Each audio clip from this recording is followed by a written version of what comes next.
แม่ริมจังหวัดเชียงใหม่พร้อมถึงท่านอาจารย์พระครูพิสิทธิ์ธรรมพิสิทธิ์ปทุมวัดท่านแล้วก็พระครูโสพลปริยัตินกเตอร์กรรมการแล้วก็เลขานุการคณะกรรมการขับเคลื่อนโครงการหมู่บ้านรักษาศีล5หนเหนือพร้อมถึงคณะอนุกรรมการผู้ประสานงานก็ได้ตะล้อนกันไป ตั้งแต่วันที่นั้นวันที่3วันที่3นั้นก็ไปที่จังหวัดน่านจังหวัดน่านเพราะว่าทุกปีนั้นเขาก็ไปที่จังหวัดน่านแล้วก็จะมีปัญหาเรื่องน้ำท่วม ฉะนั้นปีนี้ในเมตตาของพระเดชคุณหลวงพ่อพระเทพรัตนานายกเขาบอกว่าปีนี้เขาคณะกรรมการเฮาอันนี้เนาะว่าเริ่มตีเมืองน่านก่อนอีนะ เริ่มจากตีเมืองน่านบ้านฟ้าหมู่ที่3ตำบลบ้านฟ้าอำเภอบ้านหลวงจังหวัดน่านนะซึ่งก็มีตึงหลวงพ่อท่านเจ้าคุณพระราชศาสนาภิบาลเจ้าคณะจังหวัดน่านท่านอาจารย์เจ้าคุณพระราชนันทวัชระบัณฑิตรองศาสตราจารย์ด็อกเตอร์รองเจ้าคณะรองที่การบดีมหาวิทยาลัยมหาจุฬาลงกรณราชวิทยาลัยวิเขตน่านท่านอาจารย์หลวงพ่อเจ้าคุณพระสุนทรมุนีท่าน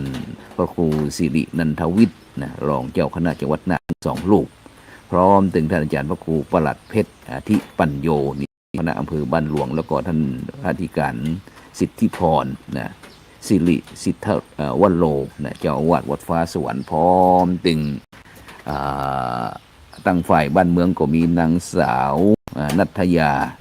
ทวีวงศ์นี่รองผู้ว่าราชการจังหวัดน่านพร้อมถึงนายติราชผู้อำนวยการสำนักงานพุทธศาสนาจังหวัดน่านนายอธิวัฒน์อลันนี่ก็นายอำเภอบ้านหลวงพร้อมถึงนางกาพึกคนสูงนี่ผู้ใหญ่บ้านฟ้าได้รับการตรวจเยี่ยมโครงการหมู่บ้านรักษาศีล5หนเหนือก็คือจังหวัดปฐมบันเลิกเปิดที่จังหวัดน่านวัดบ้านฟ้าสวรรค์ตำบลบ้านฟ้าอำเภอบ้านหลวงจังหวัดน่านซึ่งก็ไปครั้งนี้ตรวจเยี่ยมครั้งนี้ก็ทางโครงการหมู่รักษาศีล5หนเหนือการสร้างความปรองดองสมานฉันท์โดยใช้หลักธรรมทางพุทธศาสนาหมู่บ้านรักษาศีล5หนเหนือตามแผนยุทธศาสตร์ชาติ20 ปีก็ได้มีการมอบงัวไป4 ตัวที่ได้เมตตาของมูลนิธิ1016เพื่อการกุศลท่านอาจารย์เจ้าคุณพระวิสุทธิวัชราภรณ์วัดลัทธิวันพนรคอนตานี่ก็แจกหมดบรรดาท่านผู้ฟังทั้งหลายแจกตึงกันทุกจังหวัดที่เป็นโครงการหมู่บ้านรักษาศีล5หนเหนือจากนั้นก็การตรวจเยี่ยมก็ผ่านไปด้วยความเรียบร้อยแล้วแต่ว่านี่ก็ไปที่โรงพยาบาลพื้นที่ตรวจเยี่ยมผลการดำเนินงานสร้างความปรองดองสมานฉันท์เฮานี่แต่ว่านี่ไปวัดบ้านวังโป่งหมู่ที่5ตำบลร้องกวางอำเภอร้องกวางจังหวัดแพร่ซึ่งก็ได้การนำของพระเดชคุณหลวงพ่อพระเทพรัตนนายกประธานคณะกรรมการขับเคลื่อนพร้อมถึงคณะกรรมการอนุกรรมการต่างๆเกือบ30 ชีวิตบรรดาท่านผู้ฟังทั้งหลายกลับจากเมืองน่านแล้วก็มาตะล้อนมาจำแฮมแก่มือที่จำวัดที่มหาวิทยาลัยมหาจุฬาลงกรณราชวิทยาลัยวิเขตเชียงใหม่ไม่ใช่จุวิเขตแปะในเมตตาของท่านอาจารย์เจ้าคุณพระเทพวัชราจารย์รองศาสตราจารย์ด็อกเตอร์เจ้าคณะจังหวัดแปะรองที่การบดีมหาวิทยาลัยมหาจุฬาลงกรณราชวิทยาลัยวิเขตแปะพร้อมถึงคณะสงฆ์จังหวัดแปะนั้นก็ได้จัดถวายตีรับตีนอนตีจำวัดตีมจรวิเขตแปะจากนั้นก็ในนามของคณะกรรมการโครงการหมู่บ้านรักษาศีล5เมตตาของพระเดชคุณหลวงพ่อพระเทพรัตนนายกพร้อมถึงคณะกรรมการอนุกรรมการต่างๆต้องกราบขอบพระคุณคณะสงฆ์จังหวัดแพร่โดยการนำของพระเดชคุณหลวงพ่อพ ระเทพวัชราจารย์รองศาสตราจารย์ด็อกเตอร์พร้อมถึงท่านอาจารย์เจ้าคุณพระโกษัยเจติยารัตน์ด็อกเตอร์รองเจ้าคณะจังหวัดแปร่ท่านพระมหาสิทธิชัยชยสิทธิด็อกเตอร์ปรริญญาธรรมเก้าประโยครองเจ้าคณะจังหวัดแปร่พร้อมถึงหลวงป่อเจ้าคณะอำเภอแต่ว่านี่มีหลวงป่อพระครูสิริสุเมธากรท่านอาจารย์พระมหาโอมเจ้าคณะอำเภอรองท่านพระครูวิบูลย์เจ้าคณะอำเภอเมืองพร้อมตึงหลวงป่อครู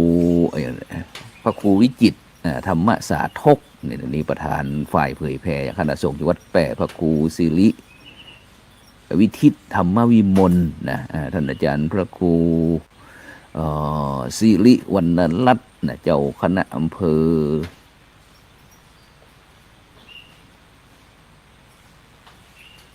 ร้องกวางฝ่ายธรรมยุทธ์ตะวานี่แล้วพร้อมตึงท่านสมชัยเลิศประเสริฐสิทธิพันธ์ผู้ว่าการจังหวัดแปร่ในทีละเกลมาในอำเภอร้องกวาง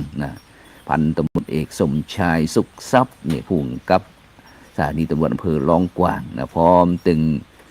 ภาคีเครือข่ายหมู่บ้านรักษาศีลห้าบอกว่าเป็นตั้งราชการทหารตำรวจหงห่ำหงเฮียนแล้วก็โดยมีท่านนายกอบศักดิ์เฉลิมจิตผู้ใหญ่บ้านวันบวงป่งตัวนี่ซึ่งก็ถือว่าได้มีการพาคีเครือข่ายโดยเฉพาะที่วัดบวงป่งนี่เขาก็จะถือว่าเป็นสถานที่สำนักปฏิบัติธรรมสาขาของวัดวังหม้อซึ่งก็มีท่านอาจารย์เจ้าคุณพระภาวนาธรรมาภิวิรัตน์เจ้าคณะอำเภอเมืองเชียงใหม่เป็นบ้านเปิ่นที่วันวังหม้ออำเภอร้องกวางฉะนั้นก็มีการเข้าวัดปฏิบัติธรรมนำบรรดาเยาวชนตั้งแต่โรงเรียนอนุบาลร้องกวางแล้วก็โรงเรียนในฝันของพระครูโสพลร้องกวางอนุสรณ์เมื่อ40 กว่าปีก่อนนี่เป็นเน้นน้อยก็ไฟฝันหันเปื่อนรวมรุ่นเปื่อนมาเฮียนตรีร้องกวางอนุสรณ์พ่องสูงเมนชนุปถัมภ์พ่องอินแต่ก็มาได้เฮียนบรรดาท่านผู้ฟังทั้งหลายเพียงแต่คิดฉะนั้นก็เลยมาเปิดความใจหน่อยว่าได้มีโอกาสคิดว่าอยากจะเฮียนที่ร้องกวางอนุสรณ์เพราะว่าแต่ก่อนนั่นละอ่อนเมื่อ40 ปีก่อนนี้ได้เฮียนโรงเรียนชั้นม.1 ม.2 ม.3 ม.4 ม.5 ม.6 นี่ก็ถือว่าสุดยอด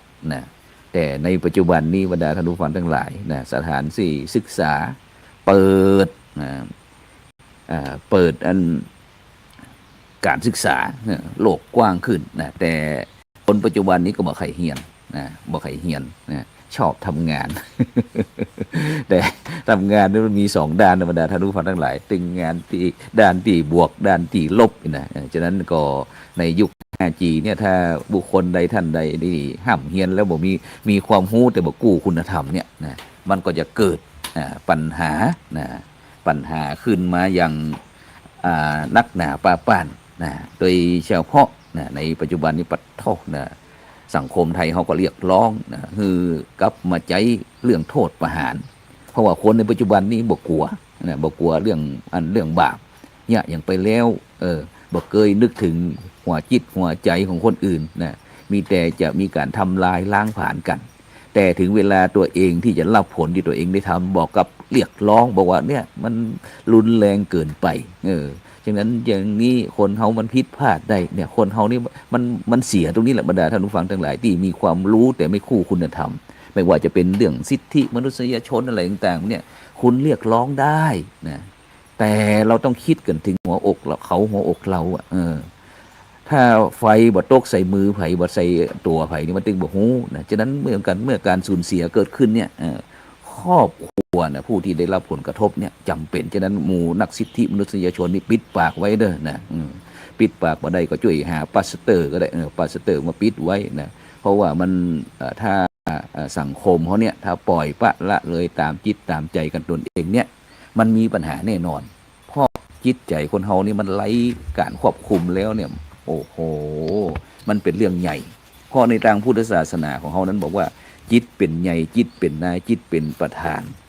ทุกอย่างสำเร็จด้วยจิตด้วยใจนะถ้าใจเฮามีศีลมีธรรมก็คิดดีทำดีพบดี แต่ถ้าตรงกันข้ามแล้วเนี่ยมหาบรรลัยบรรดาท่านผู้ฟังทั้งหลายแม้กระทั่งแก๊งคอเซ็นเตอร์อย่างต่างๆนี้มดอย่าขาดเรื่องศีลเรื่องธรรมทั้งหมดทั้งมวลเลยนะเพราะเป็นคนที่ไก่ศีลไก่ธรรมห่างวัดห่างวานะเห็นแก่ตัวนะมีหันหมดเลยนะฉะนั้นหมู่สิทธิทั้งหลายเนอะนะโปรดใจสติปัญญาลองมาศึกษาเรื่องชีวิตจิตใจตามความเป็นจริงในทางพุทธศาสนาของเราโดยเฉพาะหลักอริยสัจสี่ความจริงอันประเสริฐเป็นหลักคำสอนที่เป็นหัวใจที่สำคัญของพระพุทธศาสนาซึ่งได้อธิบายถึงสาเหตุแห่งความทุกข์แนวทางดับทุกข์นะอย่างเป็นวิทยาศาสตร์ซึ่งประกอบด้วย4ประการก็คือทั้งเรื่องทุกข์นะทุกข์นี่ก็คือเรื่องความจริงว่าด้วยความทุกข์ก็คือสภาพความจริงของชีวิตนะที่เต็มไปด้วยความบ่สมบูรณ์แบบบอกว่าจะเป็นเรื่องการเกิดความแก่ความเจ็บความตายความเศร้าโศกความผิดหวังความบ่สบายกายความบ่สบายใจต่างๆเนี่ยเขาฮ้องว่าทุกข์ก็คือปัญหาส่วนอริยะข้อที่2บอกว่าสมุทัยความจริงว่าด้วยเหตุแห่งความทุกข์กันง่ายๆตามพื้นบ้านเฮากับคนเมืองเฮาก็คืออันตามภาษาชาวบ้านว่าต้นเหตุนะสมุทัยเนี่ยต้นเหตุที่ทำให้เกิดความทุกข์ซึ่งลักใหญ่ๆก็คือเรื่องตัณหาตัณหาในทางพระพุทธศาสนาก็คือความอยากอะไรอย่างอยากได้เป็นกามตัณหาความอยากเป็นอยากยิ่งใหญ่ภวตัณหาและความไม่อยากเป็นนะอยากที่จะทำลายวิภาวะตัณหานี่คือต้นเหตุที่ทำให้เกิดความทุกข์นะลักใหญ่ๆเลยนะคือตัณหา3นะเรื่องกามตัณหาภาวะตัณหาวิภาวะตัณหาส่วนอริยสัจ4ข้อที่3นิโรธนิโรธแปลว่าความจริงว่าด้วยการความดับทุกข์ว่าด้วยการความดับทุกข์ก็คือสภาวะที่ความทุกข์ดับสิ้นไปอันเกิดจากการดับหรือว่าการละกิเลสและตัณหาได้อย่างสิ้นเชิงเป็นอิสระจากความทุกข์ตั้งปวงก็คือจุดสูงสุดในทางพุทธศาสนาของเราก็คือเรื่องความนิพพานนะแล้วก็อริยสัจ4ข้อที่4ก็คือมรรคแปลว่าความจริงว่าด้วยหนทางไปสู่แห่งความดับทุกข์ก็คือวิธีการหรือว่าแนวทางในการปฏิบัติเพื่อที่จะนำไปสู่การดับทุกข์อย่างเป็นรูปธรรมรูปธรรมก็ได้แก่มรรคมีองค์8ซึ่งประกอบด้วยศีลสมาธิปัญญาอย่างยกตัวอย่างความหันชอบเนาะความเห็นชอบการดำริชอบการกระทำชอบการตั้งใจฟังตั้งใจชอบเป็นต้นซึ่งอริยสัจ4เนี่ยบรรดาท่านผู้ฟังหลายความจริงอันประเสริฐ4ประการทุกอริยสัจก็คือสภาพที่ทนได้ยากภาวะที่ตนอยู่ในสภาพเดิมบ่ได้สภาพที่บีบคั้นบอกว่าจะเป็นเรื่องการชาติก็คือการเกิดชาติเนี่ยนะชาติเกิดชราการแก่การเก่ามรณะการตายแล้วก็การสลายไปการสูญสิ้นไปเพราะฉะนั้นเนี่ยบรรดาท่านผู้ฟังทั้งหลายสรรพสัตว์ทั้งหลายได้ประสบกับสิ่งอันบ่เป็นที่ฮักพัดพรากจากสิ่งอันเป็นที่ฮักการปรารถนาสิ่งใดแล้วบ่ได้สิ่งนั้นนะถ้ากันย่อยก็คือทุกข์ก็คืออุปทานขันธ์ขันธ์ตัวนี้ก็คือขันธ์5นะฉะนั้นเนี่ยบรรดาท่านผู้ฟังทั้งหลายนะบอกว่าสภาวะทุกข์ที่เป็นสภาพปริยายทุกข์ที่เป็นอาการนิปปะปริยายทุกข์อุปทานขันธ์เป็นทุกข์นะนอกจากนี้บรรดาท่านผู้ฟังทั้งหลายนอกนั้นก็ยังมีเป็นแบ่งเรื่องทุกข์ที่เป็น ประจำที่มันติดเกิดมาติดมากับสังขารนี่เราบอกว่าจะเป็นเรื่องการเกิดการแก่การเจ็บการตายหรือว่าตุกที่มันจรนะเกิดเป็นครั้งคราวเดี๋ยวตุกเดี๋ยวสุกเนี่ยเดี๋ยวไข่หัวเดี๋ยวไข่ให้เดี๋ยวที่ดีใจนะตุกรวมยอดก็คือการยึดมั่นในขันธ์ห้านะบาลีภาษาว่าอุปทานขันธ์นะนั่นเองนะเป็นตัวตุกนี่คือเรื่องทุกอริยสัจส่วนสมุทัยสมุทัยนี่เป็นสาเหตุที่ทำให้เกิดทุกข์ในอริยสัจก็คือเรื่องความทยานอยากทำให้เกิด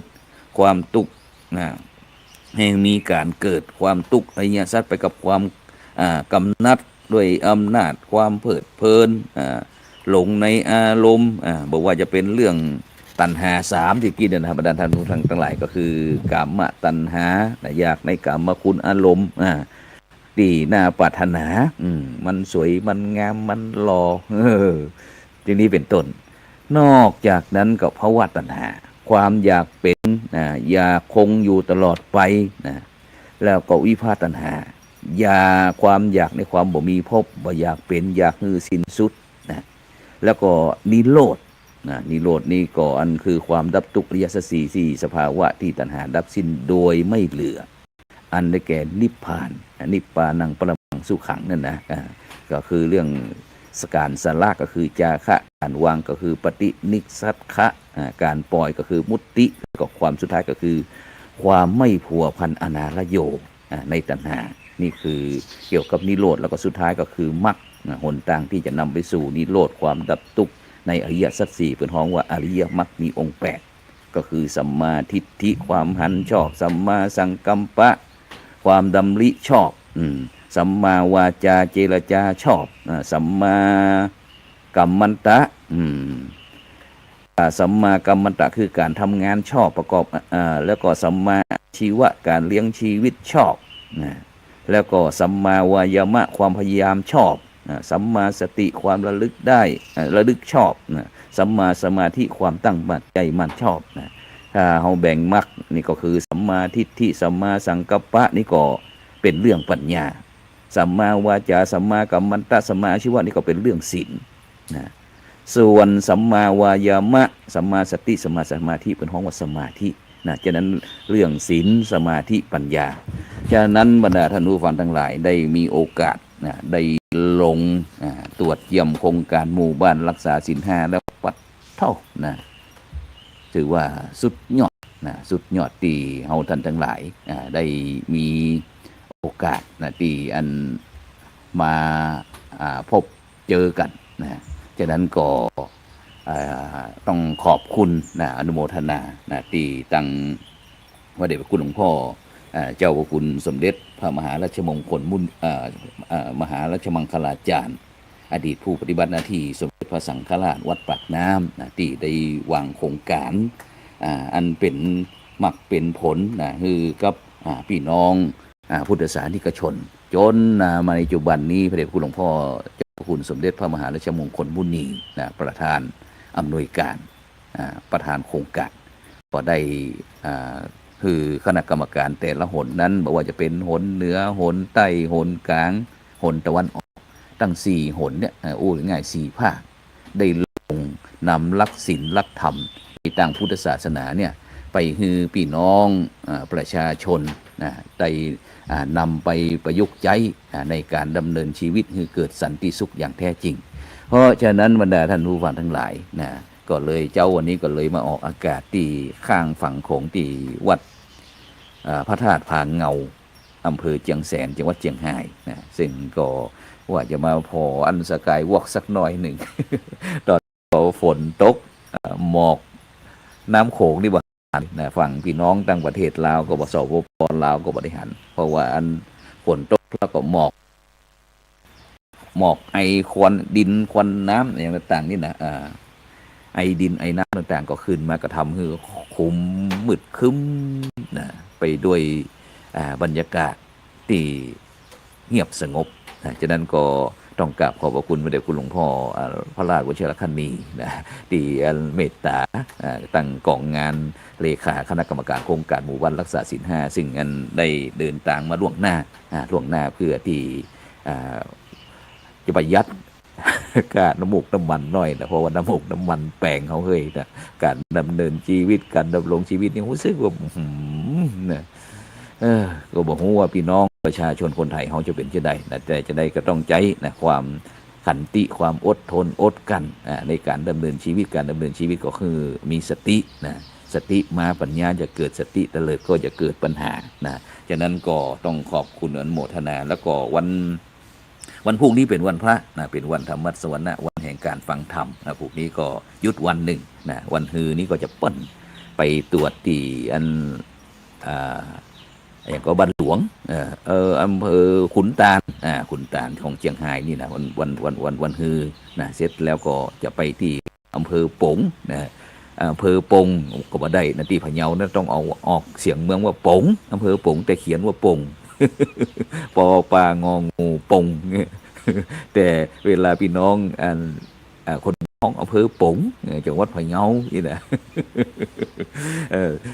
เสียแต่แปะตัวแต่นี่พะเยาอีเราวันนั้นอันไข่ก็อันอาจารย์พระครูอย่างเปิ่นแซวพระครูโสพลว่าคนบางแปะเขานี่แห่ระเบิดเด้อนะแต่ว่านี้เลยมีโอกาสไปพบกับพี่น้องเมืองแปะนะแล้วก็เปิดในใจว่าโรงเรียนในฝันพระครูโสพลก็คือโรงเรียนร้องกวางอนุสรณ์แต่วาสนาบ่ถึงไม่ได้เหียนนะก็เลยมาปะนักเรียนตัวนี้ก็ตั้งผู้หน่วยการพร้อมตึงโรงเรียนร้องกวางอนุสรณ์อนุบาลอนุบาลร้องกวางเปิ่นก็ปากันมาเล็กๆละอ่อนโอ้ตัวนี้ม่วนนะมีการปล่อยป่าด้วยนะบริจาคงัวจากโครงการนะแล้วก็โอ้โหนะไอหน่วยอบรมประชาชนประจำนะแต่ว่านี่อันพระเข้มแข็งวัดมั่นคงประชาชนเป็นสุขนะชุมชนเป็นสุขนี่นะแต่ว่านี่คณะสุขภาวะนะพระสงฆ์พระกีฬานุปถาก็มาอำนวยความสะดวกร่วมกับรพสตนะรพสตโดยเพราะว่าในปัจจุบันนี่โอ้โหพี่น้องประชาชนนี่ภัยที่อยู่ได้นี่ถือว่าสุดยอดแก่งแท้ๆนะเพราะว่าปัญหาในปัจจุบันนี้บรรดาท่านผู้ฟังทั้งหลายหนักหนาป่าป้านฉะนั้นก็อยากในช่วงเทศกาลเข้าพรรษานี่ก็อยากจะเชิญชวนพี่น้องสาธุชนทั้งหลายอยู่ในศีลกิจนิธรรมนะโดยเฉพาะรวมโครงการรวมพลคนศีลห้านะครั้งที่12นะครั้งที่12นี่ก็จะเป็นที่อันโครงการโครงการรวมพลคนศีลห้าที่12นะการปฏิบัติธรรมวิปัสสนากรรมฐานถวายเป็นพุทธบูชาอุทิศถวายเป็นพระราชกุศลแด่พระบาทสมเด็จพระบรมชนกาธิเบศรมหาภูมิพลอดุลยเดชมหาราชบรมนาถบพิตรสมเด็จพระนางเจ้าสิริกิติ์พระบรมราชินีนาถพระบรมราชชนนีพันปีหลวงแล้วก็อุทิศถวายกุศลแด่สมเด็จพระเจ้าลูกเธอเจ้าฟ้าพัชรกิติยภานเรนทิราเทพยวดีกรมหลวงราชสาลินีสิริอุปัฏมหาวัชรราชธิดาพิธีทักษิณาอุปทานอุทิศถวายอุทิศถวายแล้วก็อุทิศแด่ผู้มีบุญการะคุณต่อวัดพระธาตุเจ้าแห่พระอารามหลวงแล้วก็พิธีเจริญพุทธมนต์ธรรมจักรปวัตนสูตรสืบชะตาอายุวัฒนมงคล60 ปี40 พรรษาท่านอาจารย์เจ้าคุณพระโกไสยเจติยารักษ์วิชาญกิตติปัญโยหรือว่าเชิดชูเจ้าอาวาสวัดพระธาตุเจ้าแห่พระอารามหลวงรองเจ้าคณะจังหวัดแพร่จะณวัดพระธาตุเจ้าแห่พระอารามหลวงตำบลเจ้าแห่อำเภอเมืองแพร่จังหวัดแพร่ระหว่างวันที่6ก็คือวันพุธเนี้ยวันพุธนี้เป็นต้นไปจนถึงวันที่8 สิงหาคมจากนั้นวันที่6นี้พระเจ้านี่ก็ทำบุญตักบาตรเนื่องในวันพระในวันธรรมสวรรค์วันแห่งการ15 ค่ำสินใหญ่สินแรก18 ค่ำ8 ค่ำไม่ใช่15 ค่ำเข้าพรรษามาในนี้สินหนึ่งละวันพุธนี้ครบจากนั้นก็ตอนเจ้าเปิ่นก็จะมีพิธีทำบุญตักบาตรตามปกติแล้วในภาคบ่ายก็จะมีพิธีทำบุญอุทิศบำเพ็ญบุญบำเพ็ญกุศลอุทิศถวายเป็นพระราชกุศลถวายแก่สมเด็จพระบาทสมเด็จพระบรมชนกาธิเบศรมหาภูมิพลอดุลยเดชมหาราชสมเด็จพระนางเจ้าสิริกิติ์พระบรมราชินีนาถพระพันปีหลวงสมเด็จพระเจ้าลูกเธอเจ้าฟ้าพัชรกิติยาภานเรนทิราเทพพยวดีกรมหลวงราชสาลินีสิริพัฒน์มหาวัชรราชธิดาแล้วก็อุ อุทิศถวายแก่ผู้มีอุปการะคุณต่อวัดพระธาตุเจาะแห่นะจากนั้นก็เชิญชวนพี่น้องพุทธศาสนิกชนเด้อนะนี่ก็อันในช่วงบ่ายแล้วก็ในภาคค่ำก็มีการปฏิบัติในช่วงตั้งแต่กรรมฐานนี่ก็ตั้งแต่บ่าย2 โมงครึ่งบ่าย2 โมงไปต้นไปนะไปถึงงานปุณณ6 โมงแรงก็มีการสวดมนต์เย็นเจริญพุทธมนต์นี่ก็เชิญชวนพี่น้องพุทธศาสนิกชนบอกว่าจะเป็นพระสงฆ์สามเณรศรัทธาประชาชนพี่น้องพระสงฆ์สามเณรที่จะปฏิบัติธรรมก็คลองผ้าหัดปกให้เรียบร้อยนะครับศรัทธาญาติโยมก็ชุดขาวปฏิบัติธรรมไว้ตุกนะฉะนั้นก็นี่ก็ที่นะครับส่วนวันที่7นี่ก็ภาคเจ้าพิธีวางศิลาฤกษ์หออารักษ์เจ้าพ่อขุนลวดไอ้ก้อมนะแล้วก็ลูกเหมือนบูรพาจารย์ที่ลานเชิงบันไดสุระไอ้ก้อมนี่ตั้งแต่เวลาตอน6 โมงเจ้าคือเช้าทั้ง4 9 โมงเกิงนี่ก็อุบาสกอุบาสิกาก็ร่วมกันพร้อมกันตีอันเชิงบันไดสุระไอ้ก้อมเนาะแล้วก็หลังจากนั้นก็เวลา9 โมงครึ่งท่านอาจารย์เจ้าคุณพระโกไสยเจดียลักษณ์ก็จะได้จุดธูปเทียนปูชาพระรัตนตรัยไหว้พระสมาทานศีลหลังจากนั้นก็ประกอบพิธีวางศิลาฤกษ์วางศิลาฤกษ์แล้วก็หลังจากนั้นในภาคก็ถวายพระทหารเพลเนาะแล้วก็วันที่7นี่ก็ภาคบ่ายกันเนาะภาคนี้ภาคเจ้าภาคบ่ายก็ปฏิบัติธรรมเช่นเดียวกันเด้อแล้วก็วันที่8นี้ภาคเจ้าทำบุญตักบาตรวันที่8ทำบุญตักบาตรพี่ตอนเจ้า6 โมงแล้วก็8 โมงครึ่งนี่ก็ถวายน้ำสงฆ์ผ้าไตรเครื่องสักการะพระราชทานที่พระอุโบสถซึ่งก็เป็นพิธีสงน้ำพระธาตุประจำปีเช่นเดียวกันแล้วก็ค่อยๆมาก็จะมีพิธีสืบโหราจตาแกวันที่8เนาะวันที่8นี้ในภาคเจ้าเวลา9 โมงเกิงเป็นต้นไปก็จะพิธีเจริญพระพุทธมนต์ธรรมจักรปวัตนสูตรสืบชะตาหลวงอายุวัฒนมงคลแส่ยีด60 ปี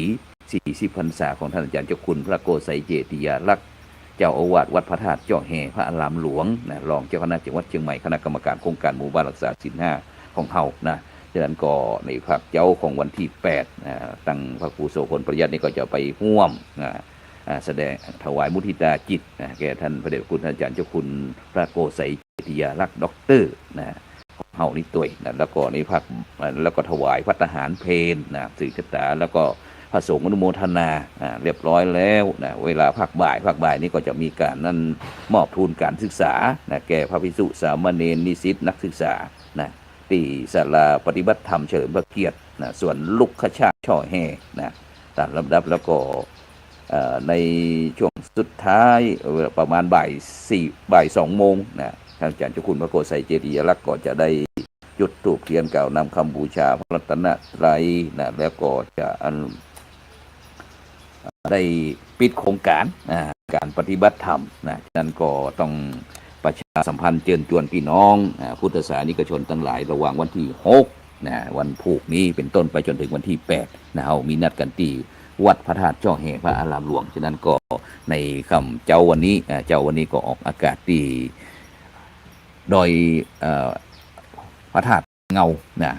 อำเภอเจียงแสนจังหวัดเจียงไฮ้เพื่อที่จะมาเคลียร์พื้นที่ ตรวจเยี่ยมหมู่บ้านโครงการหมู่บ้านรักษาศีล5ที่เชียงรายแล้วก็จะไปต่อที่เยาจากนั้นก็พยายามที่จะหาโอกาสในการที่จะแจ้งประชาสัมพันธ์ให้พี่น้องพุทธศาสนิกชนพี่น้องที่ติดตามการในตรวจเยี่ยมโครงการรักษาศีล5คนเหนือเขาก็ซึ่งก็จะมีการไลฟ์สดด้วยมีการไลฟ์สดทาง Facebook ทาง YouTube ต่างๆนั้นก็ติดตามอนุโมทนาด้วยกันเด้อจากนั้นก็ในโนี้ก็เวลาหม